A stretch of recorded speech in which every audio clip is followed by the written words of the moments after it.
अस्य श्री अर्गला स्तोत्रमन्त्रस्य विष्णुर्ऋषिः अनुष्टुप्-छन्दः श्रीमहालक्ष्मीर्देवता श्रीजगदम्बा प्रीतये जपे विनियोगः। ॐ नमश्चण्डिकायै। मार्कण्डेय उवाच ॐ जयन्ती मङ्गला काली भद्रकाली कपालिनी दुर्गा क्षमा शिवा धात्री स्वाहा स्वधा नमोऽस्तु ते। जय त्वं देवी चामुण्डे जय भूतार्तिहारिणी जय सर्वगते देवी कालरात्रि नमोऽस्तु ते।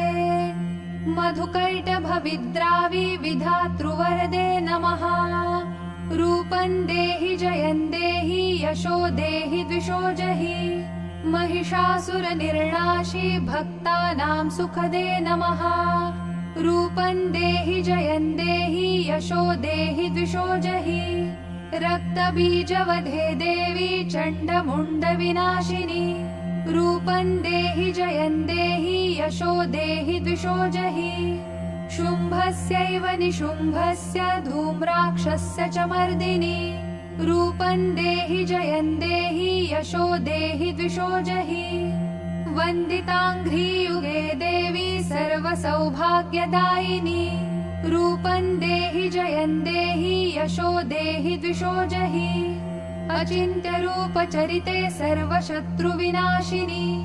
रूपं देहि जयं देहि यशो देहि द्विषो जहि न तेभ्यः सर्वदा भक्त्या चण्डिके दुरितापहे।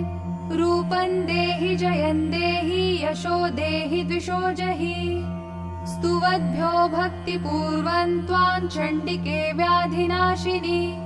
रूपं देहि जयं देहि यशो देहि द्विषो जहि चण्डिके सततं ये त्वामर्चयन्तीह भक्तितः। रूपं देहि जयं देहि यशो देहि द्विषो जहि देहि सौभाग्यमारोग्यं देहि मे परमं सुखम्।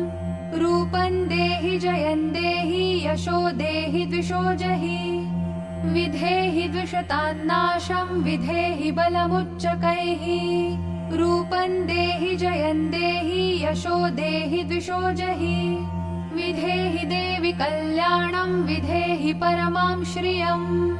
रूपं देहि जयं देहि यशो देहि द्विषो जहि सुरासुरशिरोरत्न निघृष्टचरणेऽम्बिके। रूपं देहि जयं देहि यशो देहि द्विषो जहि विद्यावन्तं यशस्वन्तं लक्ष्मीवन्तं जनं कुरु। रूपं देहि जयं देहि यशो देहि द्विषो जहि प्रचण्डदैत्यदर्पघ्ने चण्डिके प्रणताय मे। रूपं देहि जयं देहि यशो देहि द्विषो जहि चतुर्भुजे चतुर्वक्त्र संस्तुते परमेश्वरी। रूपं देहि जयं देहि यशो देहि द्विषो जहि कृष्णेन संस्तुते देवी शश्वद्भक्त्या सदाम्बिके। रूपं देहि जयं देहि यशो देहि द्विषो जहि हिमाचलसुतानाथ संस्तुते परमेश्वरी। रूपं देहि जयं देहि यशो देहि द्विषो जहि इन्द्राणीपति सद्भाव पूजिते परमेश्वरी। रूपं देहि जयं देहि यशो देहि द्विषो जहि देवी प्रचण्ड दोर्दण्ड दैत्यदर्प विनाशिनी। रूपं देहि जयं देहि यशो देहि द्विषो जहि देवी भक्तजनोद्दाम दत्तानन्दोदयेऽम्बिके। रूपं देहि जयं देहि यशो देहि द्विषो जहि पत्नीं मनोरमां देहि मनोवृत्तानुसारिणीं तारिणीं दुर्गसंसार सागरस्य कुलोद्भवाम्। इदं स्तोत्रं पठित्वा तु महास्तोत्रं पठेन्नरः स तु सप्तशती संख्या वरमाप्नोति सम्पदाम्। इति देव्या अर्गला स्तोत्रं सम्पूर्णम्।